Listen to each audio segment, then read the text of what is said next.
Guys doing here? I thought I was all alone here. Hey Don, how are you? I'm doing pretty good, I have to tell you. I was brought up in the entertainment business, so to speak, in that my father was an amazing animator, cartoonist, totally self-taught, self-learned, came from an Italian immigrant family.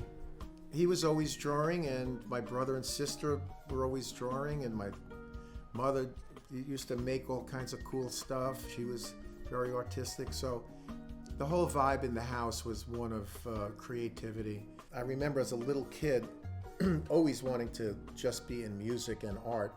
So that's really all I wanted to do. I just wanted to play the guitar, I wanted to write music, I wanted to play the piano, I wanted to be in a band. I wasn't sure how I was going to make a living out of it.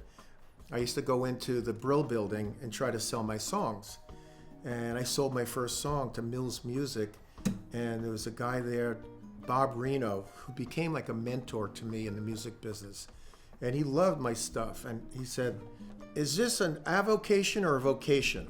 And I frankly, at 16, I didn't know what that meant. And I said, "I'm not sure I understand what you mean." He goes, "Is it something you want to do as your occupation, or is it something you want to do as a hobby?"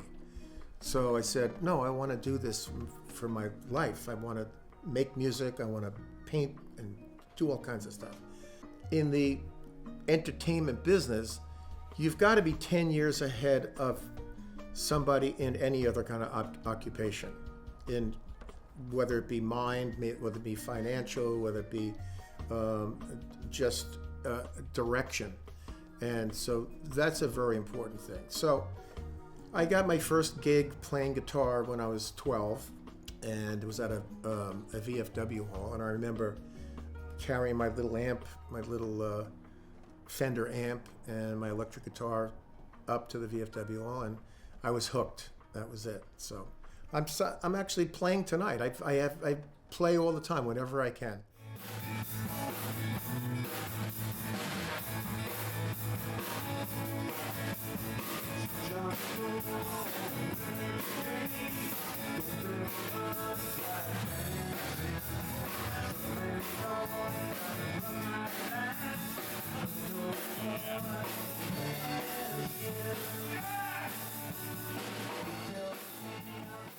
And I produced a lot of hit records, Gloria Gaynor, Lisa Lisa and the Cult Jam. I did all the Dr. Hook and the Medicine Show arrangements. I ran Elvis Presley's publishing company, Gladys Music. I signed Meatloaf, Jim Steinman, his writer, and just a lot of stuff, you know.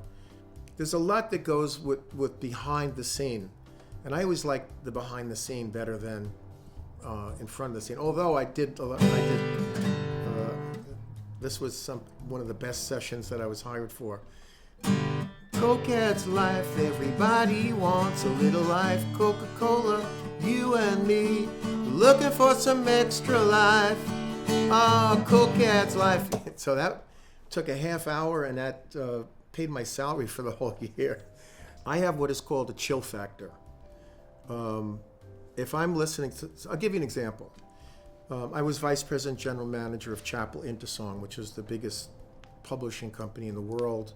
Then it was bought by Warner Brothers. But while I was there, in fact, I had James Brown's office. The office was bigger than this whole corner office. I could see the Hudson River, the East River, the Statue of Liberty. Anyway, we were told as a directive not to listen to unsolicited material that came in the mail, because if ever we came out with something that sounded similar, in the court of law, they could prove access. Anything that people submitted was supposed to be thrown out. I didn't do that, because I figured if somebody took the time to write a song, to record it, to get an envelope, to make a copy, to write my name on it, do the research, my name and everything, and send it to me, I would listen to it. So I had a big box that every Friday I would come in and listen to what people sent in. And some of it was like comically unprofessional. If I felt what I called a chill factor, when I get a chill hearing something, I knew that it was a hit. So I'm putting them on while I'm doing work. Then I put another one in and it started da da da da da da da da da da. Da da da da da da da da da da. Lip Sync, Funky Town. I went, oh my God, this is a smash. So I took it, I went upstairs to our record company, which was Broadway Records, and I said, you got to listen to this. Chill factor, it's a hit. Long story short, I signed it, and huge. The painting, you know, I've been painting Felix and Betty Boop and Casper. My father created Casper the Ghost, and the way Felix, you know, did all the Felix stuff, the Felix the Cat series in the 50s and 60s, and then I took it over from there and went on and did films and movies and stuff. I live the life of a G-rated cartoonist, and I won't let anything happen to that, you know, while I'm still breathing.